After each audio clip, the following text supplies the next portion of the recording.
Good afternoon. My name is Og9. Whoa, I have to face the camera so I can actually talk. Good afternoon. My name is Og9, and today we're going to be going over my breakdown of how I conducted Jack of Hearts. So let's go ahead and grab the video right now. So, where am I? Oh, there I am.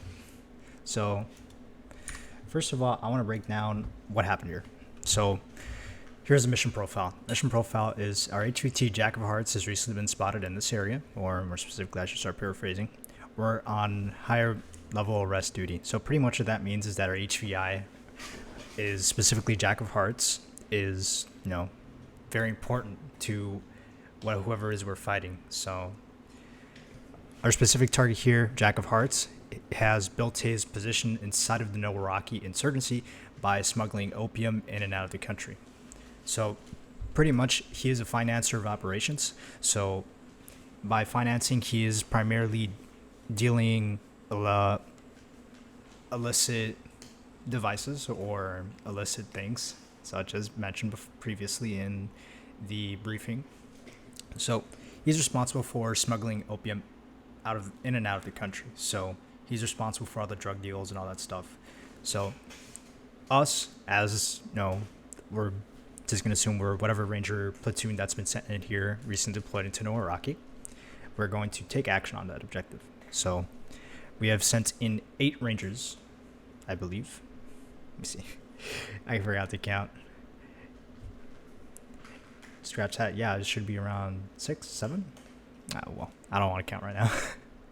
So anyways, with that aside, we're going to be conducting this very important raid onto this very important target, aka Jack of Hearts. So let's go and go over what happens first.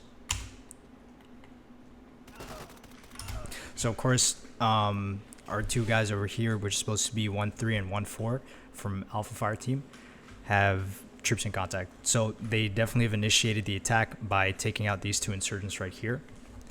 And how I made the decision to largely move out through this.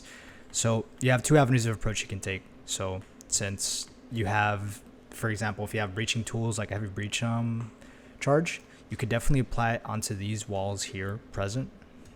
Or you could just go simple and you can put in a charge over here. There's nothing wrong with that. However, how I decided to go throughout with this is I decided to employ 1-3's grenade launcher, specifically his M320, and to cover him, I added in 1-4's smoke grenades.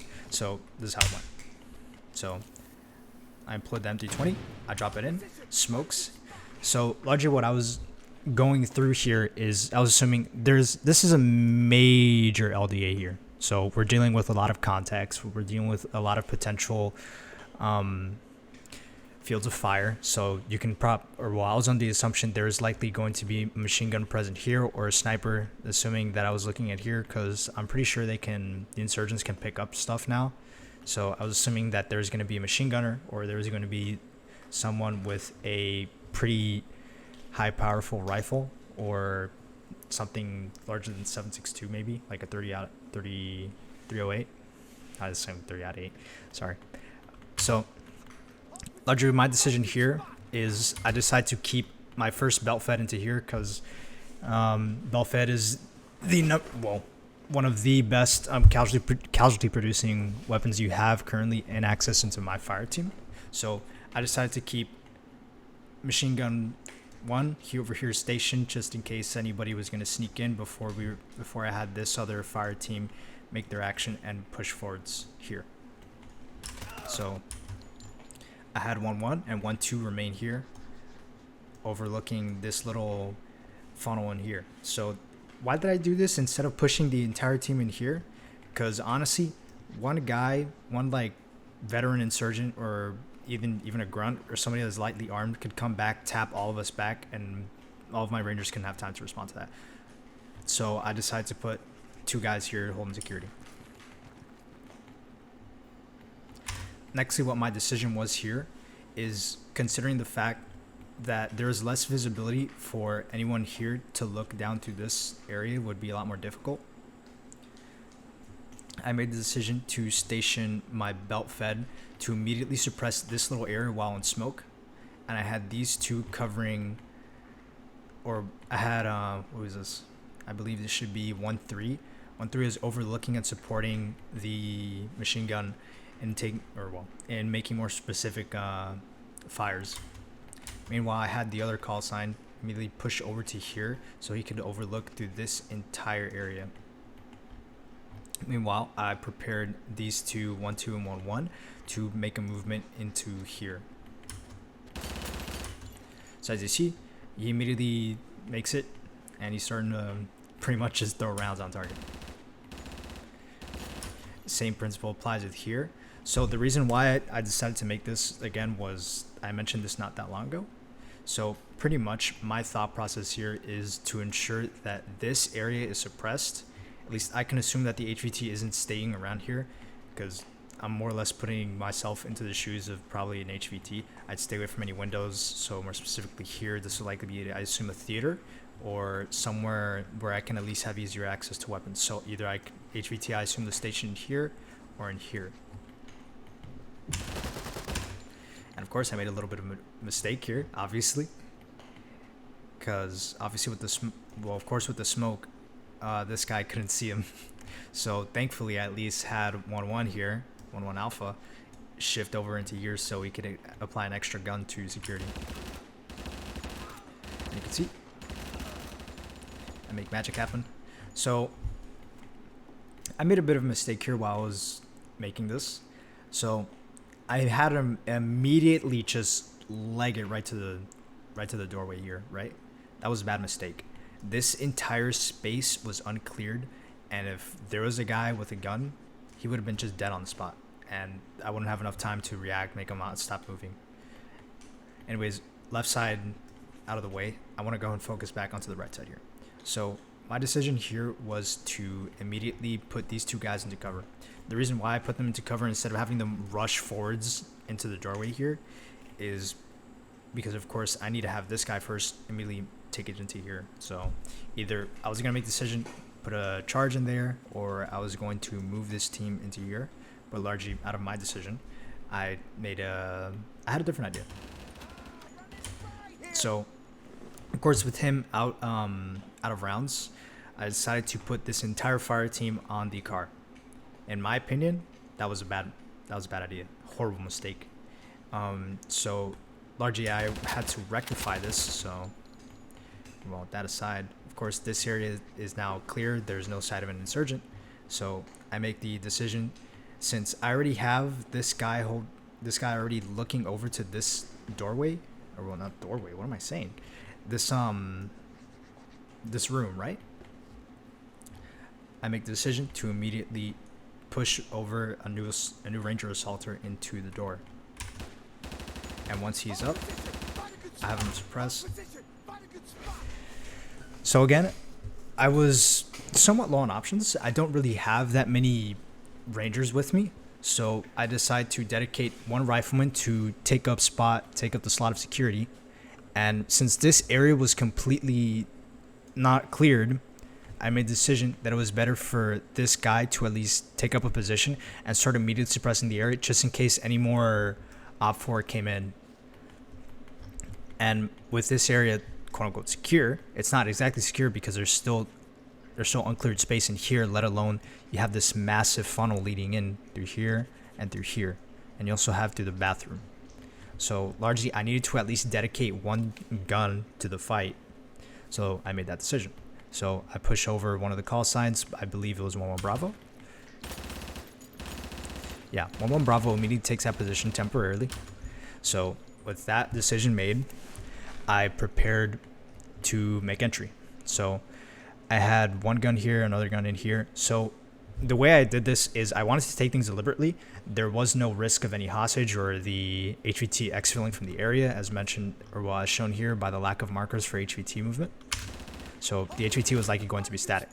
So the main idea here on why I didn't immediately push in as many guns as possible and flooding in the room was simple.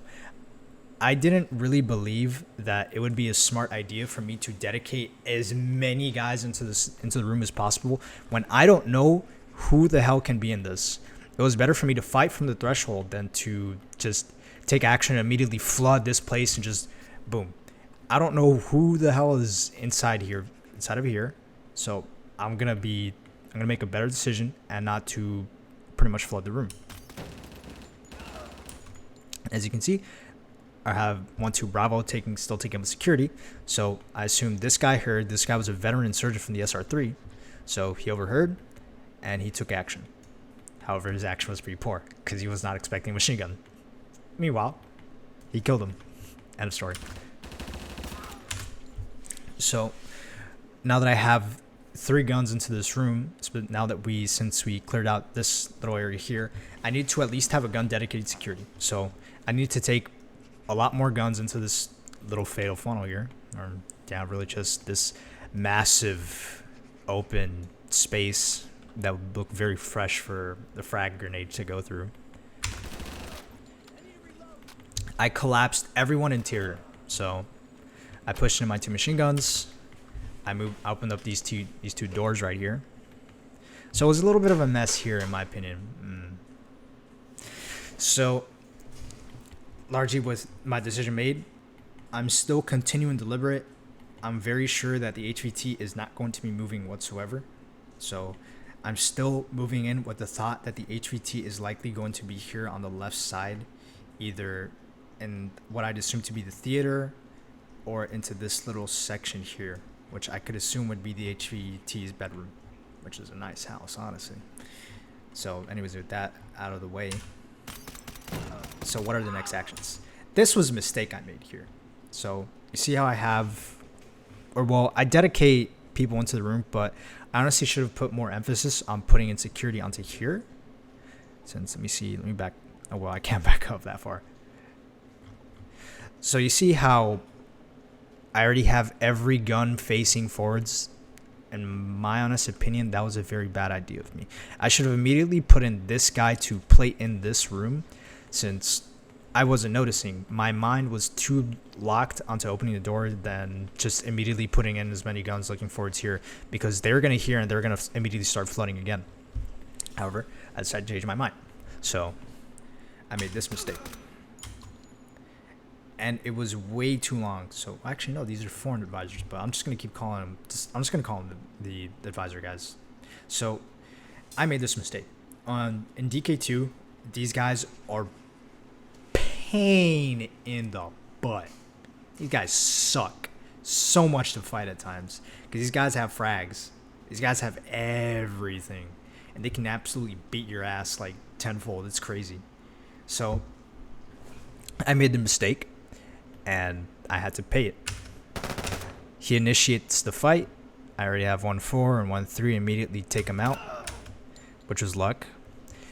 I have this guy immediately clear out this side, and as well, we just immediately do it at the same time. So we immediately push in both sides. Meanwhile, I have my most casualty producing weapons immediately holding in this funnel and just putting in security for the time being. And while I start clearing, so I dedicate 2 assaulters for each side. The reason why I did this was in the case that left side was no-go. So left side was a no-go. I can at least have the right side at least clear, or I can at least have right side immediately take this area right here, right? Let's keep going. So anyways, going on to the left side here. So left side took contact, 2 insurgents right here, foreign advisor and veteran. So now that I noticed the fact that there was 2 bad guys, I can confirm, and I was very sure that HVT was static, I made the decision. It was a very dangerous decision that could have risked mission failure. So he throws frag in. Meanwhile, I have this guy immediately hold this threshold, because it was a bad idea to have him collapse and then immediately sit here. The reason why? There's no situational awareness. Little to no situational awareness, and it leads to a lot of bad things, like what happens here. So he throws in frag. I have this guy immediately pie out this corner, because I was unsure if there's going to be any immediate threat into here. I take things very slow, very this, very that. Okay, let me go over the reason why I threw in this flash. So the reason I threw in this flash was mostly because I'm assuming that behind every little area would be a threat. So I tried to throw in the flash as deep as I could, assuming that there'd be an insurgent here. So I wanted to clear this bathroom and immediately clear out this side too. So I dedicate the flash into here. And then I make the next move. So I cross it. It was all clear. And then I made this mistake. Don't forget, be situationally aware. This is a mistake I made. And honestly, it's a mistake I assume a lot of people make in door kickers. So I did not notice this doorway open, right? This is what's going to happen. He dies.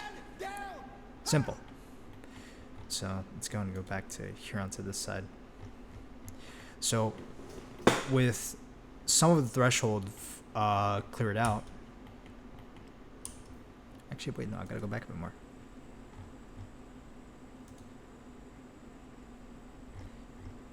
Could work, yeah. So now that I have this guy immediately just still pieing out the corner, I make my next decision. So I want to immediately take up to here and at least have this little area as a defensive position. But it's a risky position. Why? Because you have this window, you have this doorway right here, which could be opened. So I make the decision, I continue moving, this guy moves. I don't know why it doesn't appear clear, but yeah, for some reason I just lay somewhat static on these guys. So I want to clear out this out from depth. So with this guy in a really good position to clear from depth, I have this guy open the door. However, there's a door in the way. So I fix that. I close the door for him because I'm nice. So what I do here is I have him quote unquote plate. I don't really know if it's him exactly plating, but I wanted to put his body in front of his. So I didn't know if there are any threats from the depth, so I made a decision. So I have him pie out the rest of it. He's gonna open this door. Again, mistake, situational awareness. Be mindful of this. You don't want to have this happen to you. Clears out. There's that. Uh-oh, bad guy appears. However, jackpot. Isn't that nice? Huh? So he opens out. Takes that guy out. Again, be mindful of situational awareness. I got so blindsided by it that I made, honestly, again, another dumb decision, but I recovered it, thankfully. So, largely, looking back on it now, since I'm doing my own AAR on it, I would probably have this guy immediately hold here, just hold out here, and then have next guy over here just immediately pie out this little corner right here. So what I do next in here is, again, I don't know why I turn him back here.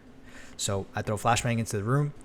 The reason why I threw this flashbang into the room was because, if I was honest, I was unsure who else is in that room. Because if the HVT is in the room, the HVT, in a logical sense, would have someone to at least defend him since he is unarmed. So he would either have a foreign advisor, a veteran insurgent, etc. So that's the reason why I threw the flash into the room. So I didn't take this deliberately. Why? Why take it deliberately? If you put in the flashbang, you know that whoever the hell is in there is blind as a bat. So they're pretty much gone. So I took this dynamically. So classic battle drill 6. And jackpot. So I start collapsing everyone in. So I have this guy temporarily hold this ankle, and then he's going to collapse back. And then everyone collapses back now. They all hold their own avenue of security. Casualty producing weapons to the sides. Long rifles. And mission complete. So yeah, that's really my own personal AAR of how I handled it. 2 minutes, 9 seconds. So yeah, that's really it. Thank you. So yeah, target in custody. Mission accomplished. However, with one ranger lost, unfortunately. That's for airborne ranger in the sky. So I would, whoever was seeing this, if I'm honest, I'm not really the best when it comes to tactics. I'm learning I really do like to learn all of this. So, if you have any comments or anything, just do let me know. I'd really appreciate anything for at least for you to tell me, to inform me that, hey, no, this isn't the correct term, or hey, honestly, I think this would be better explained if you mentioned X or Y or Z, you know. But again, thank you for watching.